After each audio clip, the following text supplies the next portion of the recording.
I used to dart up the stairs after shutting the light off. There's a sense of vulnerability in the dark. When I was younger, it seemed as though the darkness would target me. At night, the darkness stretched from one wall of my bedroom, painted a muted lavender, to another. The occasional spots of chipped paint were only visible when a beam of yellowish-white moonlight would shine through my window. The beam of light was a blanket over barbed wire. It protected me from the darkness and its ravenous appetite. The darkness could swallow me whole at any given moment. Lying in my bed, I knew undoubtedly that 1 millimeter of exposed skin was enough for the darkness to crave my taste. It would drool over the thought of me inside its dreadful mouth, like its lips, and then pounce. However, the darkness did not truly want to devour me. The darkness wanted me to feel fear. The first time I walked into English 117, I was enveloped, drowning once again in the overwhelmingly familiar abyss of nothingness. The darkness was back. Grossly famished, it watched me like a hawk, patiently waiting for an obstacle to trip me up and promptly swallow me whole. I've never been fond of the unknown. I have lived my life with a meticulous schedule, outlining every hurdle and conflict possible to ensure my path to success. I was determined to escape the darkness once and for all, and regardless of my tedious planning, I could have never prepared for the ambush the darkness had crafted all along. The darkness showed itself for the first time in the form of the one-page reflection, and again in the form of Julius Caesar. I was forced to rely on my senses to survive. If I heard the darkness creeping up on me, I utilized my resources to help guide me through the sea of jet black ink. My fellow classmates proved time and time again to be experienced experts. With every success of theirs, an unbearable light would crowd the room, only allowing me to study my surroundings for a split second before blinding me. That moment was fleeting, yet it occurred rather consistently throughout the span of this year. Nevertheless, I will be forever grateful for the friends who helped me find my path to success. Their radiant glow was comforting, and even if it was not bright enough to show me the path, their gentle hands guided me through the dark. The assistance of my friends were helpful, but as soon as they would leave, I would remain stranded in the Black Sea. The moments spent alone were the most difficult, yet the most pivotal moments for growth.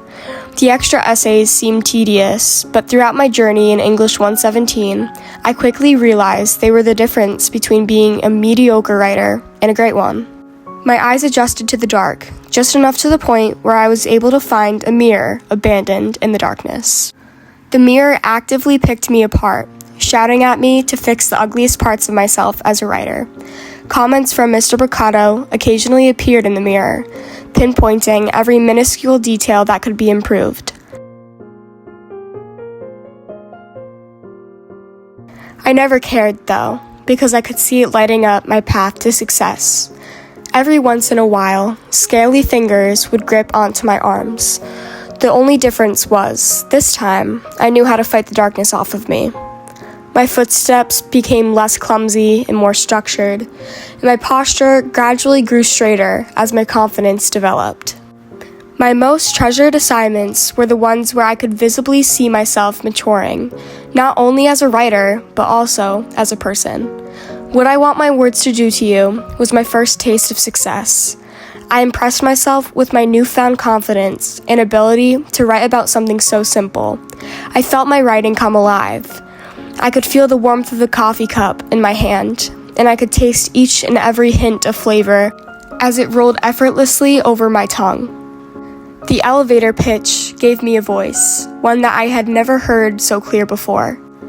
I could feel my sense of creativity growing, along with my maturity, as I turned a seemingly cliché topic into one that was interesting and unique.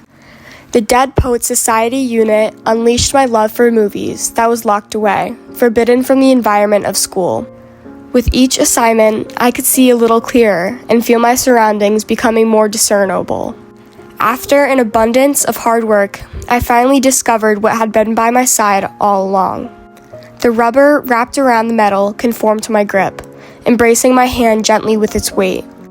Its frame provided security, and the round button planted at its rear threatened the darkness's existence.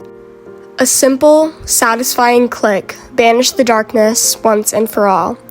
Everything that was once sequestered in the shadows was now exposed by the light illuminating from the bulb.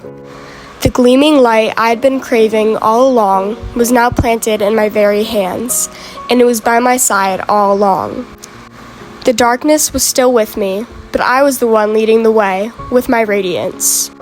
I had made it my friend. I embraced the darkest parts of the world around me, along with the parts of myself I wished could have stayed hidden in the sea of black forever. Eventually, despite all the ups and downs that came with adapting to English 117, I found my dazzling carousel.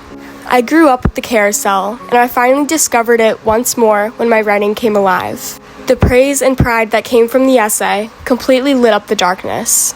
The room was clear, and I could see my glistening exit in the form of a spinning wood frame with beautiful horses hoisted upon metal poles.